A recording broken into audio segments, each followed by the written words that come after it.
7, napagkasunduan ang pag-adapt ng malaking pagbabago sa COVID-19 risk classification method.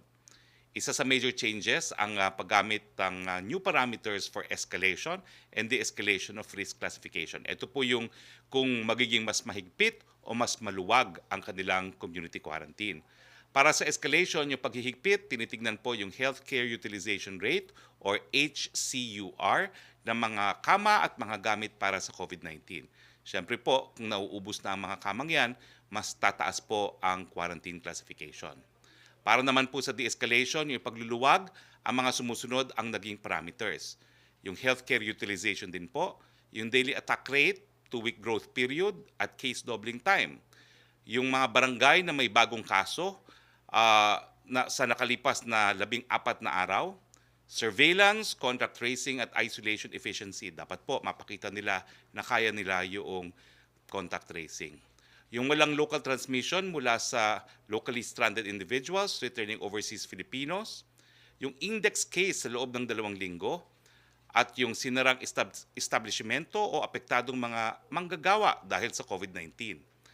Clusters sa workplace at establishments, yung food security indicators at social indicators on multidimensional deprivation. At pagsunod po sa minimum health standards ng specific settings tulad ng palengke, transportasyon at pampublikong mga espasyo. Pumunta naman po tayo doon sa COVID-19 forecast report ng UP Octa Team. Nako, sa ikalawang beses lang po, no? Mukhang hindi po nagkaroon ng katuparan ang naging forecast ng UP Octa Research Team. Ito po ay dahil sabi nila, sa buwan ng Agosto magkakaroon tayo ng 250,000 cases ng COVID. Hindi po natin naabot ang 250, 220,000 po ang naging kaso ng COVID, more or less. No? Mamaya po, sasabihin natin yung exact number. Pero hindi po natin nakamit ang 250 dahil yan po ay tayo sumunod sa minimum health standards. Tayo po ay nagsuot ng face mask, naghugas ng kamay, nag-social distancing, at ngayon po, nagsusuot din ng face shield sa pampublikong mga establishmento at sa pampublikong sasakyan at sa ating pong mga workplaces. Ano pa po ang mga laman ng Octa report, no? Well, sinabi natin na ang incubation period ay 14 na araw, kaya makikita natin ang epekto ng MECQ 2 linggo pagkatapos ideklara ito. Makikita sa infographics nito, ang pandemic surge sa buwan ng Hulyo ay totoo. Makikita niyo po yan na talagang tumaas po yan sa Hulyo. No? Makikita naman natin ang pagbaba ng new daily COVID-19 cases mula 2,301 new COVID-19 daily cases noong August 2 to 8, unang linggo ng MECQ sa Kamaynilaan, hanggang na naging 1,987 cases noong August 23 to 29. Ang susunod na infographics naman po ay ang NCR reproduction number or R0 na bumaba ng halos 1 mula 1.2 noong August 2 to 8 ay naging 1.01 noong August 23 to 29. Bumaba rin ang NCR positivity rate sa 14% noong August 23 to 29 mula 16% noong August 2 to 7. Bumaba rin po ang hospital bed at ICU occupancy sa NCR. Pumunta naman po tayo sa mga napagkasunduan ng mga Metro Manila mayors ayon sa Metro Manila Council or MMC. 6 na bagay po itong pinagkasunduan, bagamat nasa GCQ na po ang Metro Manila. Una, pinaikli na po ang curfew hours simula ngayong araw. Ang 8 p.m. na curfew ay naging 10 p.m. na po at ang curfew ay hanggang 5 a.m. in the morning. Meron lang pong dalawang syudad, tama po, no, na hindi 10 to 5 ang kanilang curfew. Sa Muntinlupa po, it is 10 to 4 kasi meron silang ordinansa, at sa Navotas, 8 to 5 pa rin po ang kanilang curfew sa Navotas. Pangalawa, required po ang pagsuot ng face shields sa mga pampublikong transportasyon, sa indoor workplaces, sa mga commercial establishment, kasama na po ang mga palengke at mga talipapa dahil ito po ay mga matataong lugar. Ito po ang tinatawag na maximum public health standards. Pangatlo, sa religious gatherings, matutuwa po ang mga obispo natin, pinayagan na po ang 10% seating capacity. Uulitin ko po, sa NCR, pinayagan na rin po ang religious gatherings up to 10%, hindi lamang hanggang 10 katao. Pang-apat, na-lift na po ang pagsususpinde ng operasyon ng mga establishmento sa Metro Manila, gaya po ng testing, tutorial and review centers, mga gyms, fitness centers and sports facilities, dermatological clinics offering aesthetic procedures and other personal care services, pet grooming services, drive-in cinemas. Pero, nasa desisyon na po ng lokal na pamahalaan ang pagbubukas ng mga industriyang ito. Uulitin ko po. Sa lahat po ng lugar na GCQ, bukas na po ang mga gyms, ang mga internet cafes, ang mga testing, tutorial review centers, and other personal care services, pet grooming, dermatological clinics offering aesthetic procedure, and drive-in cinemas. Pero sa Metro Manila, kinakailangan pa rin po na LGU ang magpabukas ng mga negosyong ito.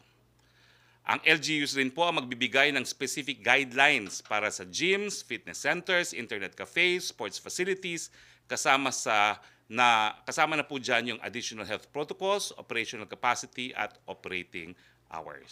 Sa Metro Manila po yan. Samantalang sa mga probinsya ng Bulacan, Cavite, Laguna at Rizal, pinapayagan na po ng Department of Trade and Industry ang mga sumusunod: testing, tutorial and review centers, gyms, fitness centers and sports facilities, dermatologic clinics offering aesthetic procedures, other personal care services, pet grooming services, drive-in cinemas. Nasa discretion ng lokal na pamahalaan din po ng mga nasabing probinsya ang operasyon ng internet cafes. Panglima, hihilingin din po ng mga lokal na pamahalaan ng Metro Manila sa IATF na ipagpaliban ang voters registration sa Enero 2021 o kung mag-MGCQ o kung ano ang mauna sa dalawa, subject to IATF approval. Ito po ay sa Metro Manila. Pang-anim, sa pagdating naman po sa mga quarantine passes, nasa lokal na pamahalaan na po ang pagpapasya kung kinakailangan pa rin pong magpakita ng mga quarantine pass. Punta naman po tayo sa ating COVID-19 updates. Ito po ang global update natin, no? Sa buong daigdig, meron na pong 25,402,968 cases at ang mga namatay na po ay 849,303.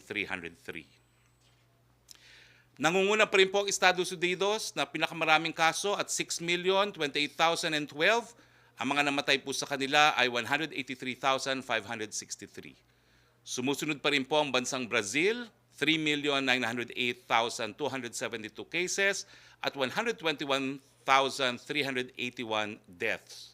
Pangatlo po ang India, at ito rin po ang pinakamataas sa Asia, 3,621,245 cases. Mga namatay po ay 64,469. Russia po ang pang-apat, 992,402, 17,128 deaths. At ang panglima po ngayon, ay mukhang nabago po ito, no? Peru ang panglima po ngayon, 647,166 at 28,788 deaths. Nananatili po sa 22nd place sa buong daigdig ang Pilipinas with 220,819 cases at ang mga namatay na 3,558. Meron po tayong 1.5% na case fatality rate. Now, sa ating bayan po, muli, meron na po tayong 2,417,360 na mga individual na na-test na po sa paggamit ng PCR. Ito po ay ginawa sa 85 licensed RT-PCR laboratories at 28 licensed gene expert laboratories. Nagpapasalamat nga pala po kami sa NKTI dahil every time kami ay i-require ng Malacanang ng swab test, doon po kami nagpupunta sa NKTI kay Doktora Liquete, ang pinakamagaling pong transplant surgeon. Meron po tayong 59,699 active cases as of August 31 at sa numerong ito, 91.3 po ang nagkasakit na mild, 6.2% ang asymptomatic, ang severe po ay 1% at ang critical ay 1.5%. Dumadami po ang ating recoveries, 157,562. Ang mga namatay po ay 3,558, 1.5%. On other matters naman po, nagpapasalamat po ang ating Pangulo sa Razon Group sa kanilang donasyon na 600-bed isolation facility. 3 linggo lamang po ang konstruksyon nito at inaasahang matatapos na po ito sa ika-8 ng Setyembre.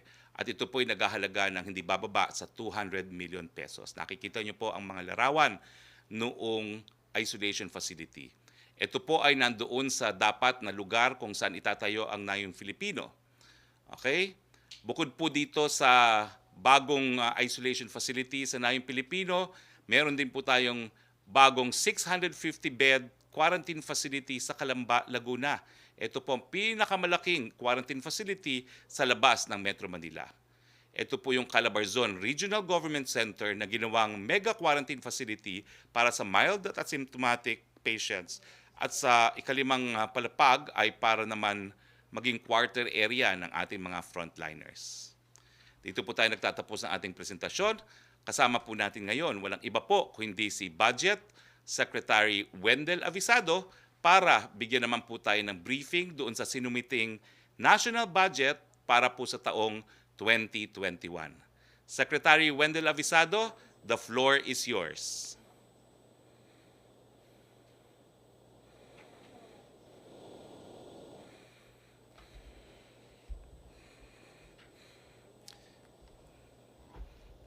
Sec, the floor is yours.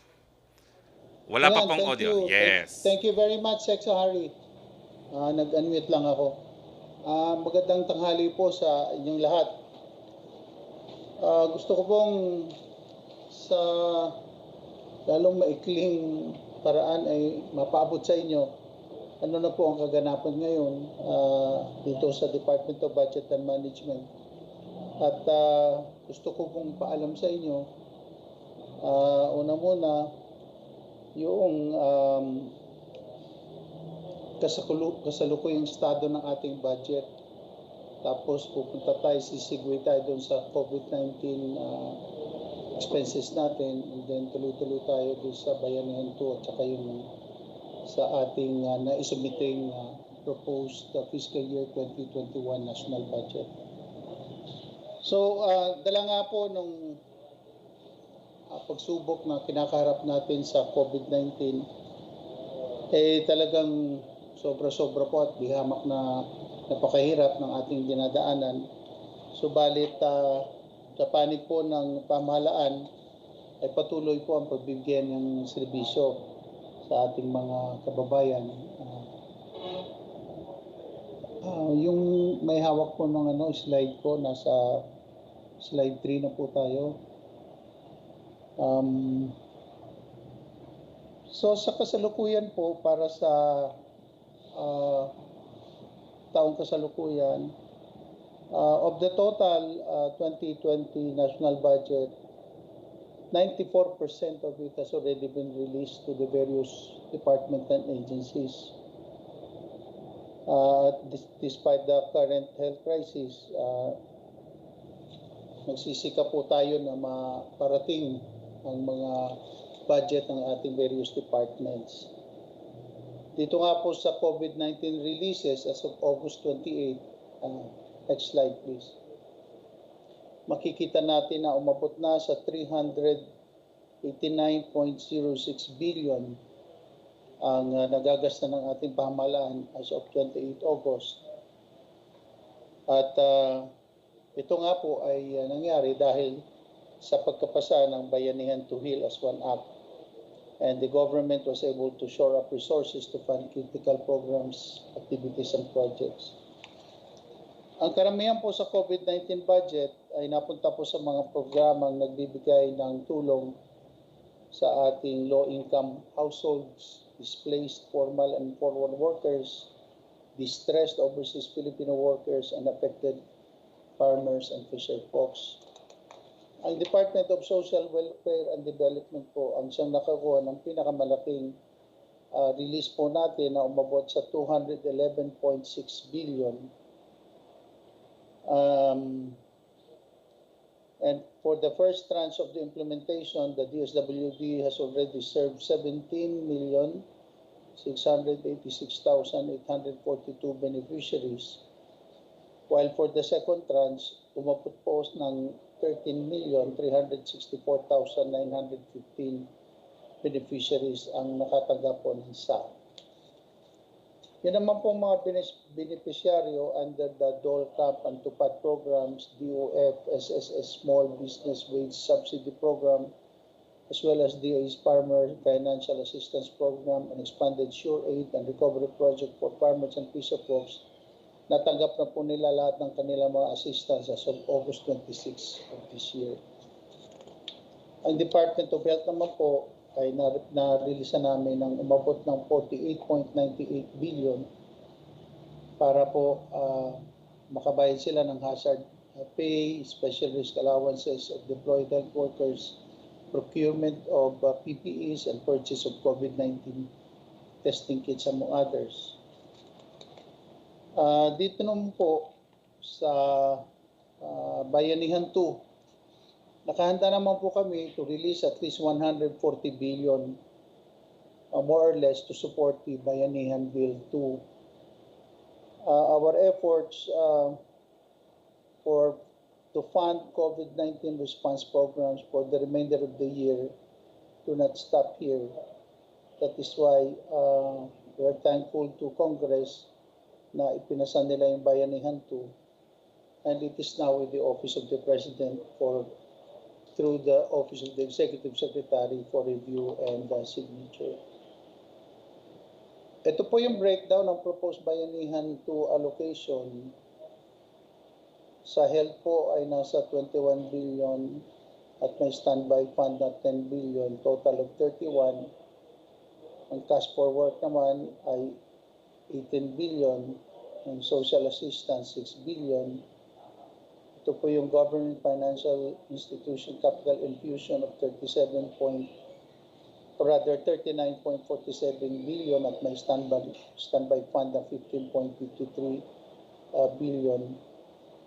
Sa agriculture naman ay 24 billion, sa transportation 9.5 billion, sa tourism 4.1 billion, education 7.9 billion, TESDA 1 billion at yung iba pa po ay 9.3 billion.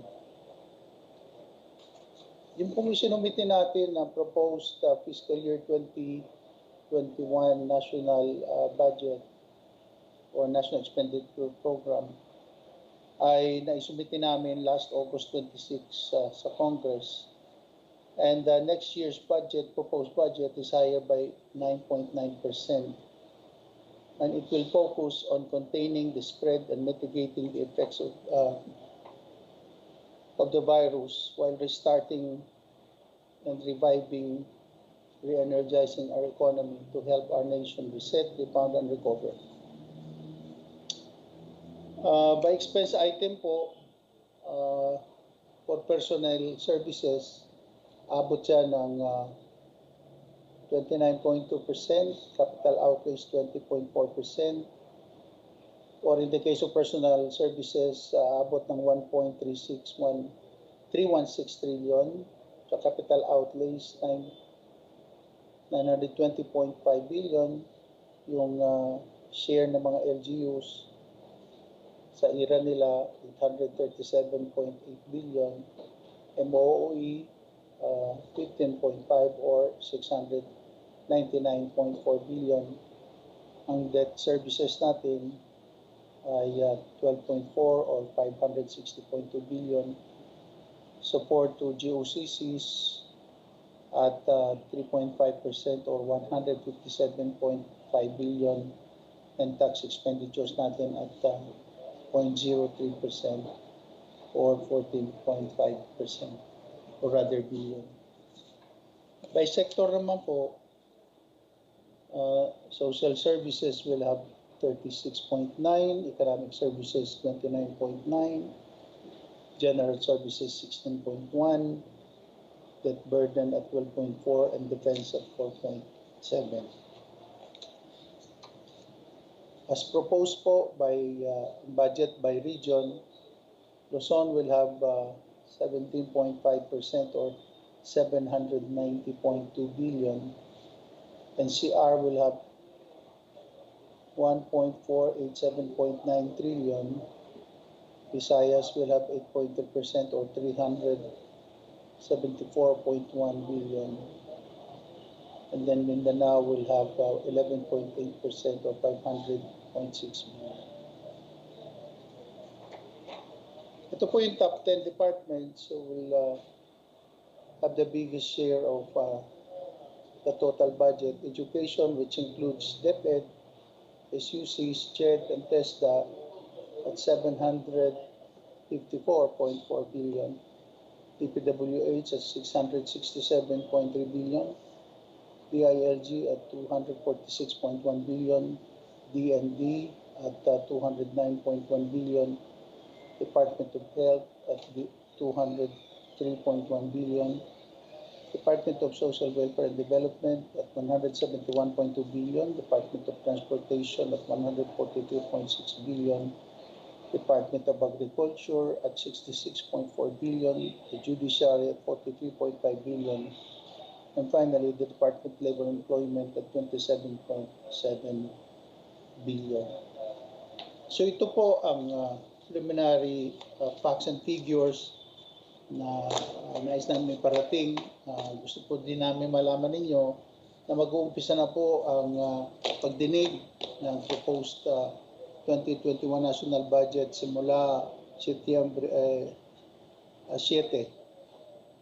7 po, all the way up to the middle of the month at the House of Representatives. At the same time, meron din pong kaakibat na hearing na gagawin ng Senado at doon po malalaman nyo ng kabuuan ang mga detalye po ng nasabing proposed budget natin for the following year. Yan po muna ang aking may bibigay na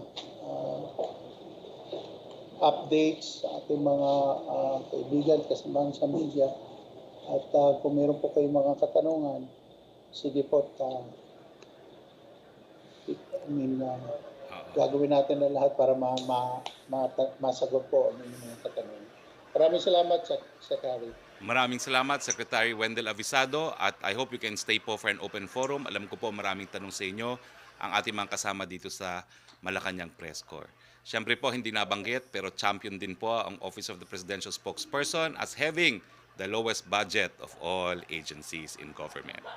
Now, may I call now on Yusek Roque, please? Yes, good afternoon, Secretary Roque, and good afternoon, Secretary Avisado. Question from Francis Wakefield of Daily Tribune. During President Duterte's talk to the nation last night, there was no mention on who will be the next PNP chief, despite Police General Archie Gamboa already retiring this Wednesday daw po. May we know when the President will make the announcement? Well, kagabi po, sinabi sa akin na dapat i-announce ko na pero binawi, no? So, hindi ko pa po ma-announce ngayon. Pero meron na pong pangalan na initially binigay, pero I was given instruction, i-hold muna po ang pag-announce, no? But what we can announce is pag compulsory retirement po ni General Gamboa, ang sure na magiging OIC pa lang po ay si General Cascolan. So, pag-retire po ni General Gamboa, it will be General Cascolan who will be OIC in the PNP. Second question po ni Francis, may binigay po ba na timetable si Pangulong Duterte kay bagong PhilHealth President and CEO Dante Giran para malinis ang ahensya? Aside from him, sino-sino pa ba ang mga pinagpipilian sa posisyon na nakapili na po kagabi? Well, ang sabi po ng Presidente, bago pa siya magtalaga, igugugol po niya yung natitira niyang termino ng 2 taon para linisin po ang PhilHealth. I suppose that is the time frame. Punta naman po tayo kay Maricel Halili of TV5. Thank you, Yusek Roque. Hi sir, magandang hapon po. Sir, follow-up lang po dun kay Director Giran. What made the President appoint former NBI Director Giran as PhilHealth Chief, considering na wala rin naman po siyang background sa public health and health economics? Was he able to meet the qualifications stated on Section 14 of the Universal Healthcare? Opo, tayo po nagsulong ng batas niyan sa 70th Congress. Isa po doon sa requirement ay management, no, experience. And of course, Director Guerin already has 7 years management experience. No? Hindi naman po kinakailangan na health economics experience. It's just one of the possibilities. Pero nag-qualify po siya sa 7-year management experience. Bakit po siya tinalaga? Ang problema po sa PhilHealth, korupsyon. So, naisip po ng Presidente, ang pinakamagaling na italaga dyan, number 1, yung meron ng kakayahan na mag-conduct ng mga investigasyon. At ito nga po si Director Gueran. No? At bukod pa po doon, dahil ang mga krimen na nagaganap po sa PhilHealth ay yung tinatawag na white-collar crimes, kinakailangan nakakaintindi rin po ng mga financial reports at financial records, mga balance statements. No? Kaya nga po, I think Director Gueran is the best choice dahil siya ay CPA at lawyer din po na meron pang experience in criminal investigation. So asahan po nating malinis ang hanay ng PhilHealth sa natitirang termino ng ating Presidente na 2 taon. Pero sir, ano po yung assurance na hindi magkakaroon ng power vacuum sa PhilHealth after the instruction of the President to remove all the regional vice presidents of PhilHealth? How will it affect the operation of the agency? Wala pong instruction to remove, reshuffle.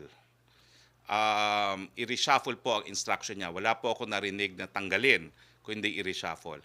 Sa ngayon po, 2 na lang po ang natitira sa Execom na hindi pa preventively suspended by the Ombudsman at ang nais ng Pangulo, i-reshuffle din yung mga regional VPs. At tingin ko naman po, this should be done regularly kasi nga po, hindi naman dapat masyadong nagtatagal yan sa mga regional offices dahil parang nagkakaroon na silang sariling kingdom. No? So it's just a reshuffle. Sir, quick clarification lang po on the quarantine classification kasi usually 15 days lang po yung binibigay natin na duration doon sa mga bagong quarantine classification, but this time it will be implemented up until September 30. What made the IATF decide na mas pahabain yung duration ng classification ng quarantine ngayon? And ito na ba yung magiging bagong trend? Monthly na po yung pagbabago ng quarantine? Well, kung mapapansin niyo po kasi, ang highest classification natin ay MECQ at ito po ay naka-impose lamang sa isang syudad na sa Iligan. Hindi naman po ganun kataas ang kaso sa Iligan. Ang problema lang po sa Iligan, wala pong hospital doon. No? Kaya kinakailangan ipadala pa sa Cagayan de Oro. Kumbaga, yung health utilization capacity nila ay mababa. No? So yun po yung dahilan kung bakit sila naging MECQ. Pero sa buong Pilipinas po, ang pinakamataas na, with the exception of Iligan nga, is GCQ. No? So minabuti na po ng IATF na gawing 1 buwan para magkaroon ng stability, no? Yung iba't ibang mga lokal na pamahalaan. Napakahirap po kasi kung magbabago ang rules every 2 weeks. So ngayong every month na po, hindi lang siya magiging stable at mas malolocalize po kasi ngayon yung mga ginagawa ng mga LGUs, kasama na rin po dyan yung mga localized at granular lockdowns. So parang mas meron pong continuity kung 1 month po. All right. Thank you, Secretary. Thank you, Maricel. Going back to you, Sec. Roque, please. Thank you, Secretary. Thank you, Maricel. Going back to you, Sec. Roque, please. Okay, question from Arian Meres. Thank you, Maricel. Going back to you, Sec. Roque, please. Opo, question from Arian Meres of ABS-CBN Online. Ito po yung tanong niya, Secretary. What makes former NBI Director Dante Giran qualified to lead PhilHealth? Wala naman po siyang bahid ng korupsyon. He is a CPA lawyer and a seasoned investigator, indispensable po para malinis ang PhilHealth. Then why did the President daw po choose Mr. Giran to lead PhilHealth? Yun na nga po, yun na po yung sagot. Ang third question po niya, what prompted the IATF to impose longer-term community quarantines? Does this mean that the President will no longer have his weekly public address? Nasagot ko na po yan, tuloy-tuloy po ang weekly public address si Presidente. Punta naman po tayo. Thank you, Yusek. Kay Trish Terada of CNN Philippines, please. Hi, good afternoon, Secretary. Sir, nabanggit po ni Pangulo last night that drugs is still flowing in the Bureau of Customs. Sir, do we have exact information about this? Paano po ito nangyayari? And yung order po to reshuffle yung regional offices, kailan po ito in-issue and nagawa na po ba ito ni Commissioner Guerrero? I think he was giving fresh marching orders last night because I saw Commissioner Jagger yesterday and they had a separate meeting, although I was not privy to the meeting. I know as much as you do because the President declared na sinabihan niya si Commissioner Jagger na patuloy pa rin ang pagpasok ng droga dyan sa customs. No? At ang sabi nga niya, gamitin yung mga baril na binigay niya sa customs, no, para mabawasan talaga ang drug trafficking sa pamamagitan ng ating mga puerto. Sir, ano po yung naging response dito ni Commissioner Guerrero? And at the same time, sir, nabanggit din po kasi ng Pangulo na magkakaroon ng reshuffling sa NBI. Bakit po nasama, sir, yung NBI? Lahat naman po yan, hindi naman po pwede na masyado silang komportable sa kanilang mga temporary assignments. No? Masyadong sabi ko nga po, nag-uugat. No? At pag nag-ugat, maraming mga utang na loob which could become a hindrance to the discharge of their functions. No? And sir, ito pong dun sa reshuffling naman po, whether it's PhilHealth, Customs, or NBI, pati po ba, ibig sabihin ba ni Presidente po, as in lahat, or pati po kasama rin yung mga even the performing regional offices, kahit na wala pong anomaly na nangyayari doon sa lugar nila, makakasama po sa reshuffling? Wala namang distinction si Presidente. Ang kanyang pinadadating na mensahe lang, hindi dapat nagtatagal talaga, no? Kung hindi naman permanent talaga doon, kinakailangan pinaiikot. Parang kayo din po sa media. Kaya rin po kayo nagro-rotate para naman na magkaroon din siguro ng mga maging kumbaga it's a measure intended to provide for objectivity kasi pag masyadong nagtagal sa isang assignment nagkakaugat na, no? At nagkakaroon ng relasyon. So, ganun din po 'yon. Walang pagkakaiba. Salamat po, Secretary. Maraming salamat, Trish. Yusek Roque, please. Okay, Secretary, question from Sam Medanilla of Business Mirror. Kung meron na po bang list of infrastructure flagship projects on water security to be covered by Administrative Order 32 and if this will include the Kaliwa Dam project? Secretary Wendell Avisado? I think Secretary Avisado knows the answer to this. No, I don't have the correct information or the right information to this. I'd like to defer to NEDA and BCDA kasi sila po yung naatasan and they compose also the Infrastructure Committee Secretariat among other concerns. That's why I will defer to them because I don't have the latest information on this. Okay. Thank you, Secretary. But on Thursday, we will talk about the Build program po at sasagutin po natin ang tanong na yan. Opo, ang second question ni Sam Medanilla, nag-decide na kaya si President if the Sangli Airport project will still push through or not after the U.S. flogged the China Communications Construction Company Limited, which is involved in the said project? The Sangli project will push through. The President declared last night that the Americans ay pwede po nilang ipatupad yung blacklisting ng mga Chinese companies sa kanilang teritoryo sa Amerika at siguro dun sa kanilang mga base militar na nasa ilalim ng kanilang jurisdiction. Pero malinaw pong sinabi ni Presidente, hindi po siya susunod sa direktiba ng mga Amerikano dahil tayo po ay malaya at independyenteng bansa at kinakailangan po natin ang mga namumuhunan galing po sa bansang China. So, Sangli and all other projects, kahit sinong pong Chinese contractor yan, tuloy-tuloy po yan dahil ang pang-nasyonal na interest natin ay masigurado na matapos po yung mga flagship projects natin sa ilalim ng Build. Ang third question po niya, nakarating na kaya kay President Duterte ang Bayanihan 2 bill? If yes, when is he expected to sign the said legislation? Inaasahan po natin ang paglagda niya sa lalong mabilis na panahon, but per standard operating procedure, nasa Office of the Executive Secretary at rin-review po yan ng Deputy Executive Secretary for Legal Affairs. Okay, thank you, Yusek. Punta naman tayo kay Joyce Balancio of ABS-CBN, please. Yes, good afternoon po, Secretary. Follow-up lang po dun sa appointment po no, kay Director Geran as the next PhilHealth Chief. Na-interview po yung PhilHealth workers, yung PhilHealth White, at sabi po nila they are disappointed, dismayado po sila dahil tila hindi daw po pinakinggan ng Pangulo na ang hiling sana nila ay someone na may expertise sa finances or financial expert. Ano po ang mensahe ninyo sa mga PhilHealth workers po? He is a financial expert dahil siya po isang CPA. Yan po yung hirap sa mga ordinaryong mga abogado gaya ko. No? Alam namin ang ebidensya, alam namin mangalap ng ebidensya, alam namin paano magliti sa hukuman.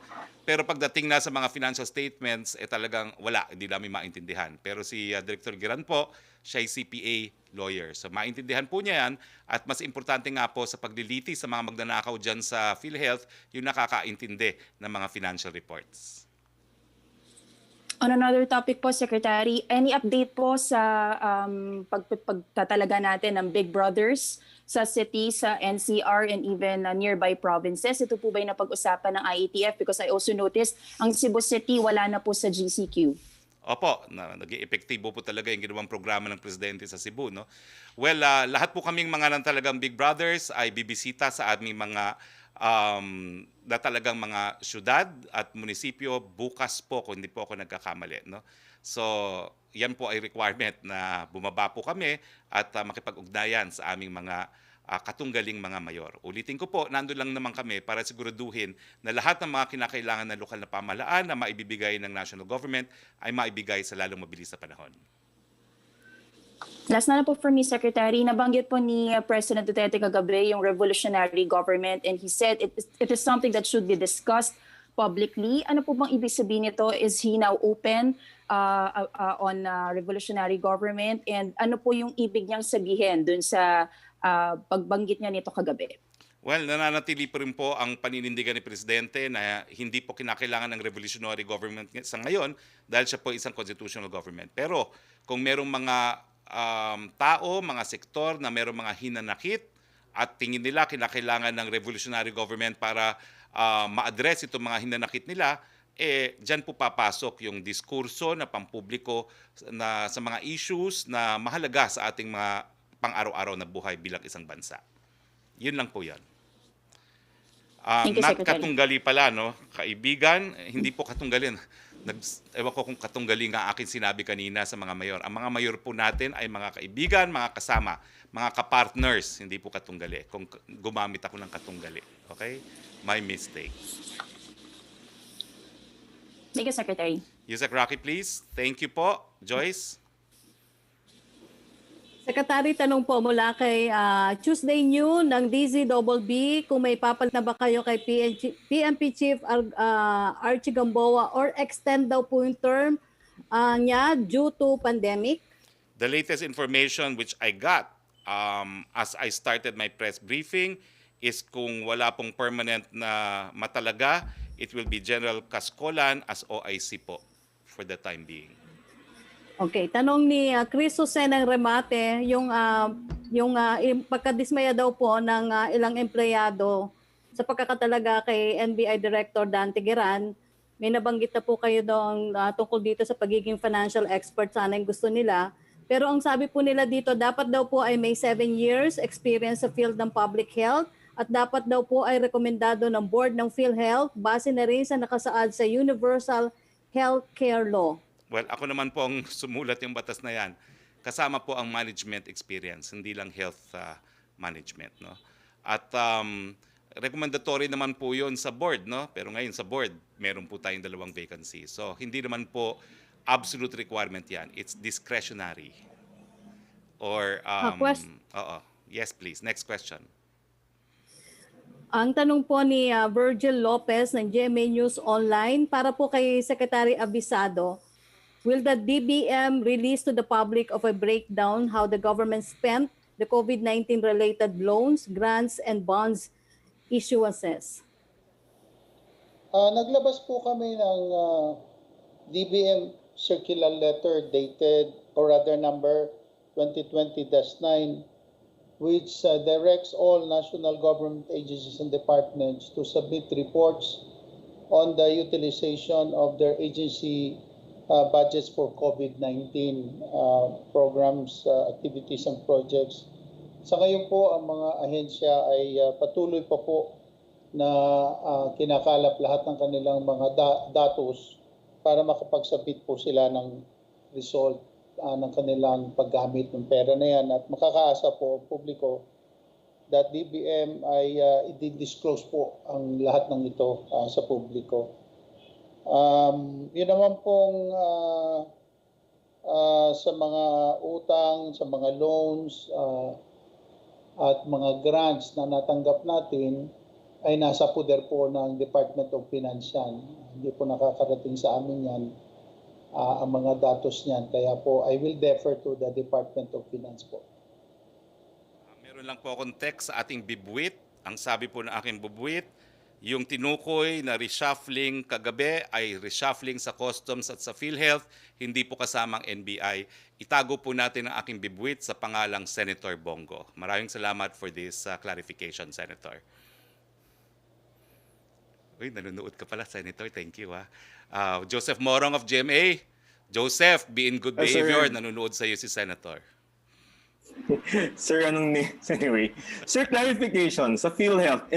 Well, since he clarified na hindi kasama yung NBI sa reshuffle, so it's just the customs and then probably PhilHealth. But with regard to the vice presidents, no, I'll read the transcript of the president's speech para lang clarify tayo kasi baka hindi nila alam gagawin nila. Yung mga regional vice presidents, tanggalin nyo whether performing at par or in parity with the other good ones. The element of familiarity always enters the picture. Kung matagal na, tanggalin na. Yung ayaw magtanggal, ayaw magpatanggal, mag-report kayo dito sa opisina. And anyway, the Secretary of Justice is winding up his investigation. He has seen enough to come up with an indictment. So sir, for the officers of the PhilHealth, should they be worried? Ang instructions ng Presidente, at least based on the transcript, tatanggalin sila. This is without due process, sir? Hindi po. Malinaw po yung konteksto. Hindi naman dapat yung in isolation of everything he said. Familiarity breeds contempt. So, ililipat yung mga regional, no? At ang rational nga, sinabi ko nga, inihambing ko rin po yan kung bakit sa ating mga kaibigan sa media, nagkakaroon din kayo ng reshuffling at walang permanent assignments. So as not to breed familiarity. Okay. Sir, yun pong healthcare workers ban, I was wondering whether this is in the President's radar screen. Kasi si Secretary Locsin has already said that this is a constitutional violation at the very least of the nurses to travel. Was that ever discussed in the IATF? And what does the President think about this? Will this change in the near future? Are we open to lifting the ban? Kasi, well, one secretary is saying it's a violation of their constitutional right. Okay lang po yun because the President encourages naman free thought even amongst the cabinet secretaries, especially on matters that do not fall within their primary jurisdiction. No? Pero ang pangunahing dahilan po kung bakit pinagbawalan ng Presidente, we're number 22 in the world for a number of COVID cases at sigurado po ako lahat ng gustong magtrabaho sa abroad are going to places na mas marami pa pong kaso ng COVID. So it is to protect the health and lives of our frontliners, no, primarily. Secondary po yung need for our own need for nurses and medical professionals in this country. So wala sir yung lifting in the near future? Wala po siguro kasi napag-usapan po yan sa IATF and we all concurred with the opinion of the President. Except for sir, last Secretary questions? Locsin. Yes. Okay, except for? Secretary Locsin. Okay. Sir, sa RevGov lang, yung pong quote ni Presidente, sabi niya, this should not be discussed in secret. Is it testing whether the public will be, or the military, or the armed forces, or the police will be receptive to the idea of a RevGov? Because he wants to ask them. Why does he want to ask them and why does he want to know? Hindi po. Talaga naman sa mulat mula po, ang Presidente naniniwala sa malayang pananalita dahil po pag mayroong malayang pananalita, nagkakaroon ng diskurso sa mga issue na nakakaapekto sa ating pang-araw-araw na buhay. He's not entertaining the thought of a revolutionary government. Nagsalita na po siya, hindi niya kinakailangan maging revolutionary government dahil siya po ay constitutional government. All right, sir. Thank you for your time. Thank you, Joseph. Back to you, Sec. Roque, please.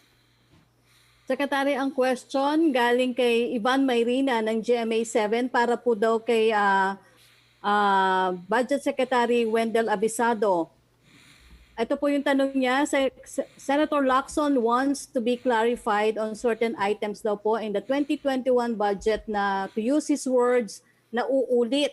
Napondohan na ng 2020, pinopondohan ulit ng 2021 dahil daw ba hiniram muna ang pondo para sa COVID? Hindi raw pwede yon. Ito po yung mga big ticket project, malalaking proyekto po. At ang ginawa po ng DPWH ay ginawa niya ng MICA, yung Multi-Year Contractual Authority. Dahil kulang nga po yung pera for this year, kaya nga po may bahay na siya, i-augment ngayon yung project na yan para matapos. Kasi kailangan nga po talagang matapos yan at hindi naman mabibigay lahat ng budget for this year. Kaya nga po, hiniling ng DPWH na ipagpatuloy hanggang next year. Kaya po naulit yung project na yan as recommended by DPWH. Ang detalye po nito, papaliwanag po namin during the course of the budget hearing, both sa House of Representatives at saka sa Senado.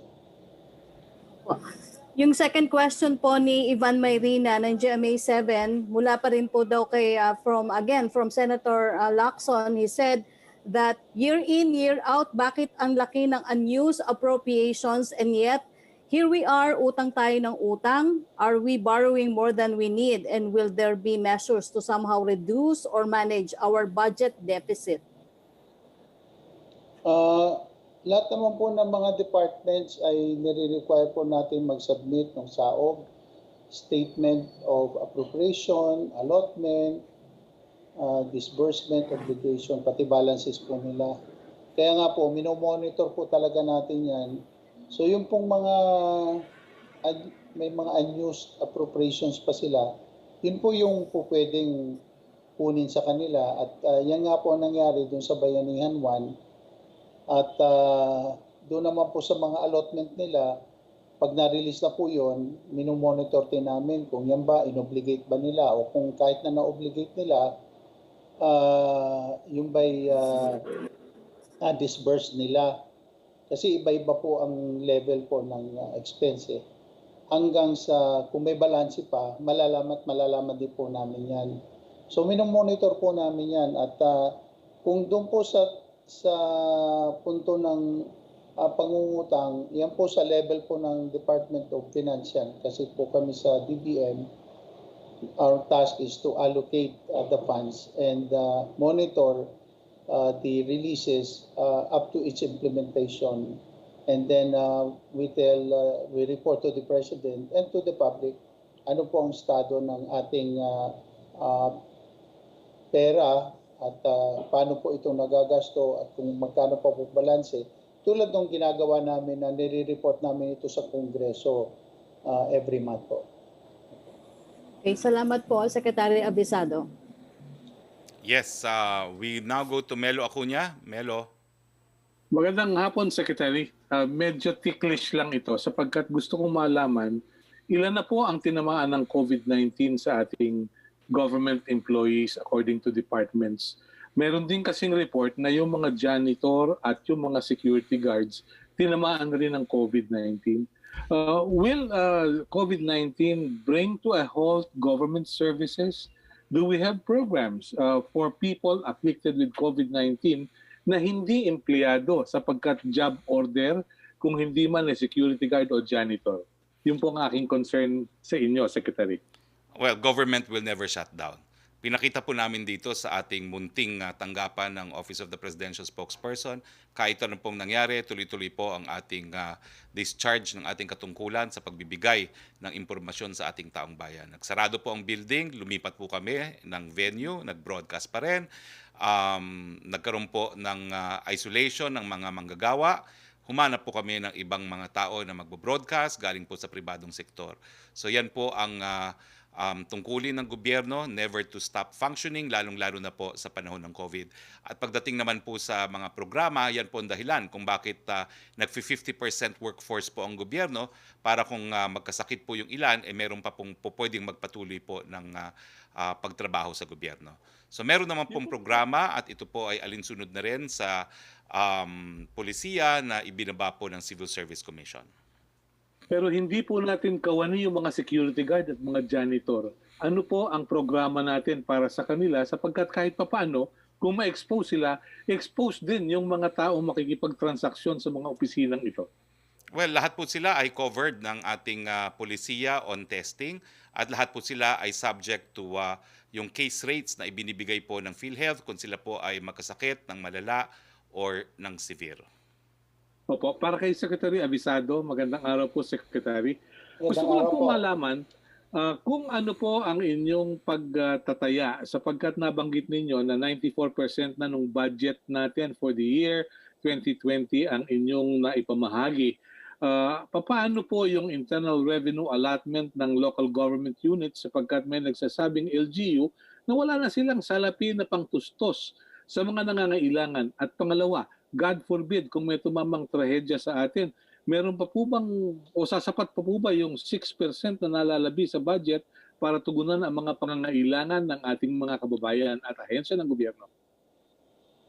Sige po, ganito po yan. Yung pong share ng mga lokal na pamahalaan ay that is automatically appropriated po.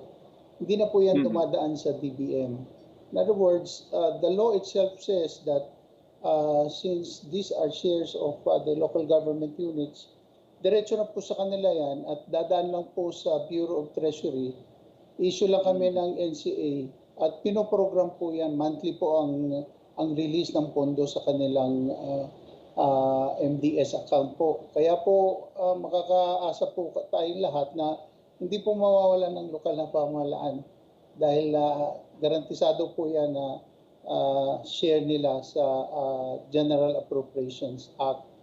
At kung ang pag-uusapan naman po ay kung may sasapat pa ba, ay nagpapasalamat na po tayo sa Kongreso at ipinasa yung Bayanihan 2 at ito po makakadagdag sa pagtustos ng mga kakailanganin pa natin hanggang sa dumating yung katapusan ng taon at hopefully for next year, meron naman po tayong fresh funds na magagamit under the 2021 national budget po. Opo. Malaki na rin po yung ODA na natanggap ng Pilipinas. Paano po kaya natin mababayaran ang mga ito sapagkat meron tayong debt cap bill kung di ako nagkakamali pero hindi natin mapapanghawakan yung ating projection sapagkat matamlay pa ang ekonomiyang pandaigdig at yung ating remittances ay apektado rin. Secretary, ano po kayang gagawin natin? Kaya nga po, masyadong maingat ang ating Department of Finance dahil yan po kasi ang mandato nila ang kumalap ng pera, mag-grant man, mag-soft loan, or combination. Dahil nga po, iniiwasan natin na mas lalaki yung deficit natin kaysa GDP. At the moment, nasa median po tayo, a little over 50%.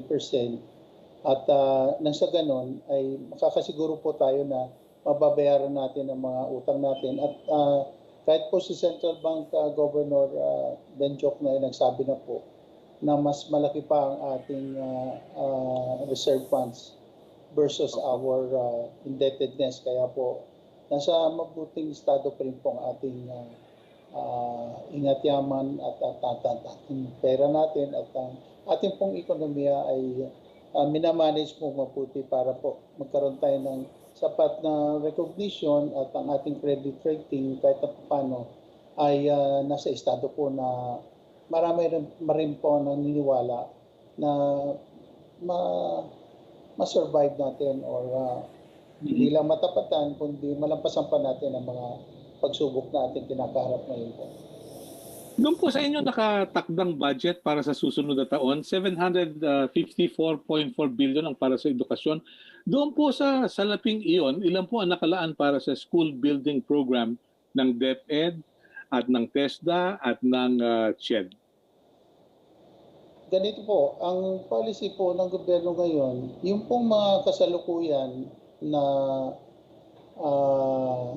ginagawa, mga school buildings. Yun po ay kailangan tapusin po talaga yun. As much as possible po, hinikayat natin ang mga government agencies na imbis na magtayo tayo ng maraming buildings, unahin na muna natin yung ating kinakaharap na problema ngayon. So yung mga isolation facilities, yung mga health centers, ang pagpapalawak pa ng kakayahan ng ating mga ospital, doon po muna natin ilalagay lahat ng energies natin, gawa ng hindi rin naman po tayo makakapagklase pa ngayon at kaya nga po nasa blended learning modes tayo and modalities. And that therefore, yun po ang ating ginagawang polisiya ngayon na tatapusin natin yung mga naumpisahan na, subalit hindi na muna tayo magtatayo in the meantime na nandito po ang pandemic. Salamat po, Secretary. Salamat po. Thank you, Thank Melo. you, Secretary Harry. Thank you. Thank you, Melo. Back to you, Sec. Roque, please. Apo, ang question, Secretary, mula po kay Vance Fernandez para daw po kay Secretary Avisado.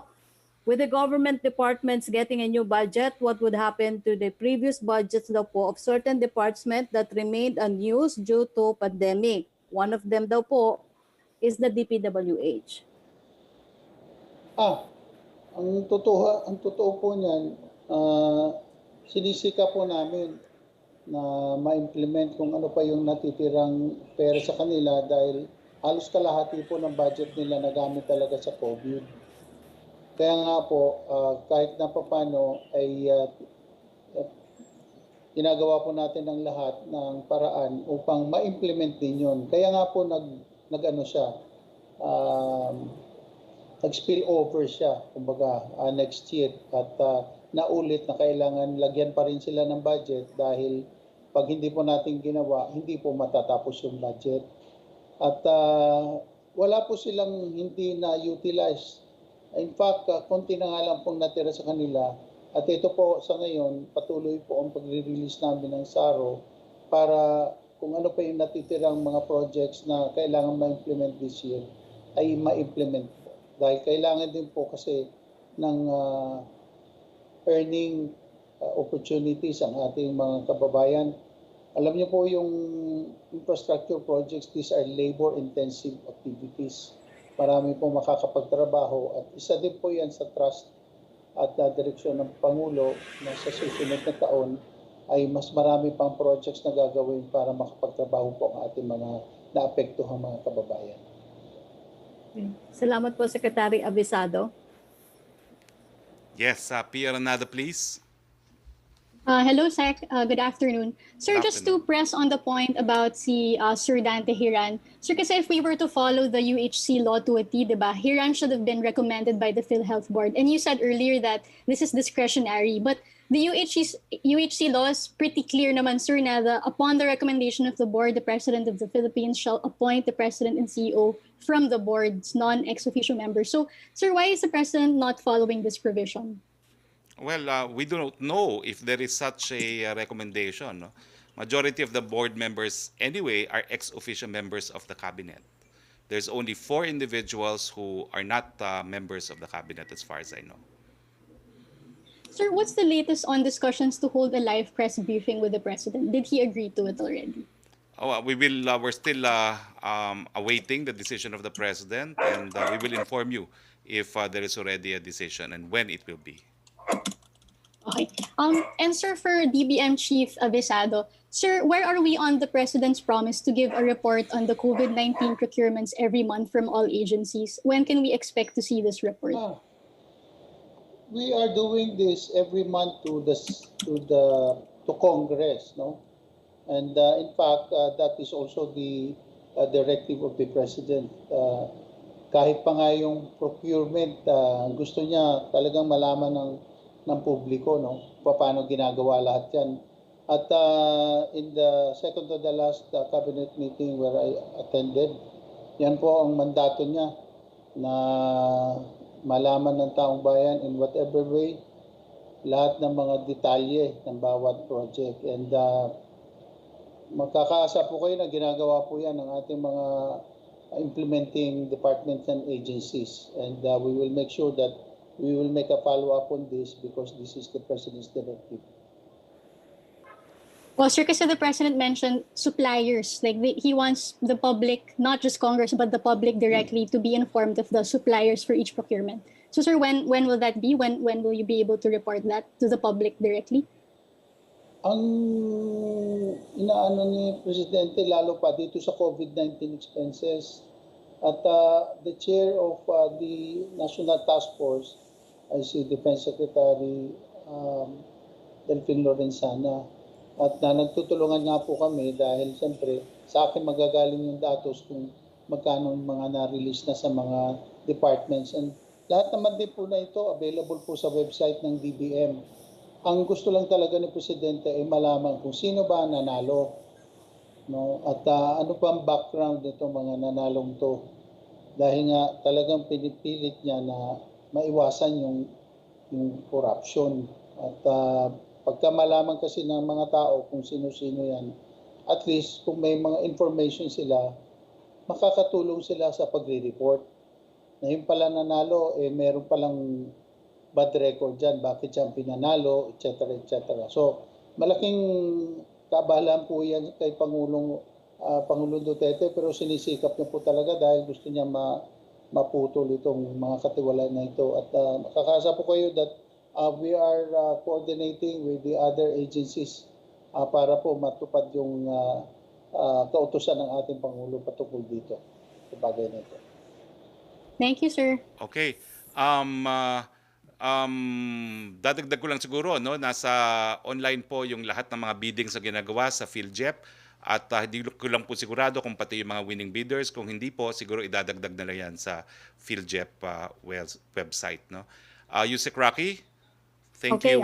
Secretary, Pia. meron na lang po tayong dalawang tanong dito mula kay Celerina Monte at saka kay Alvin Baltasar. Yung tanong po ni Celerina Monte, yun daw po may growing calls for President Duterte to drop deals with US-bound Chinese firms such as China Communications Construction Company, Lusotans, Macro Asia, which bagged the Sangli Airport project like Cavite LGU, said that final go signal for the project is up to the national government. Will the palace heed the calls? Why? Why not? Please make a categorical statement. I will be categorical. Sangli project will continue. All other projects involving Chinese companies that are banned in the United States can continue in the Philippines. We are not a vassal state of any foreign power and we will pursue our national interest. Ang pang-national na interest po natin ay masigurado matapos po ang mga flagship projects under the government's Build, Build, Build program. I hope I was categorical enough. Next question, please. Opo, question mula kay Alvin Baltasar ng PBS Radio Pilipinas para po kay Secretary Abisado. How much ang budget allocation sa salary and benefits ng mga government employees for 2021? Any assurance that there would be no retrenchment sa mga government workers since may difficulty tayo ngayon sa budget because of COVID? Ayon pong sa miscellaneous services and benefit fund, sapat po ang nilagay natin dyan at kakaasa po mga kawani ngayon na ito na nga, despite the situation now, wala naman pong effort na magtanggal ng mga kawani dahil nga higit nilang kailangan ngayon ng trabaho. Basta magtrabaho lang po tayo mabuti at gawin natin yung ating mga mandato. Wala po tayong dapat na ikabahala dahil sapat po ang punto na nilagay natin para sa sahod ng lahat ng ating mga kawani ng pamahalaan. Apo, ito yung second question po ni Alvin Baltasar para sa iyo pa rin po, Secretary Abisado. How about daw po hiring of contractual employees? Would there be limitations next year on the hiring of contractual employees? Pagka naman po kailangan talaga silang i-hire, ay nasa discretion po ng namumuno at namamahala ng bawat ahensya ng pamahalaan. Dahil po meron po namang pondo na nagugugol dyan. pwede magamit dyan kung kailangan po talaga. Okay, maraming salamat po, Secretary Abisado. Salamat din po, Secretary Roque. Okay, kung wala nang mga katanungan, may mga tanong lang sa text. Yung aking pinaka-aktibong textmate, si Francis Wakefield. Yung term na ginamit ko daw kanina sa isang interview ay white collect crime. Well, I meant white collar, pero pwede na rin yung white collect dahil yan naman ang nangyayari sa PhilHealth, no? Meron pa bang iba dito? Ay, o nga pala po, get well soon kay Wawa Love, and that's from me, the President, and Senator Bongo. Okay, so kung wala na pong mga tanong, maraming salamat Pilipinas for joining us in our press briefing today. Thank you very much, DBM Secretary Wendell Afisado, at sa susunod po uli, we hope to have you again. Nakita nyo naman po ang daming tanong ng Malacanang Press Corps pag budget po pinag-uusapan.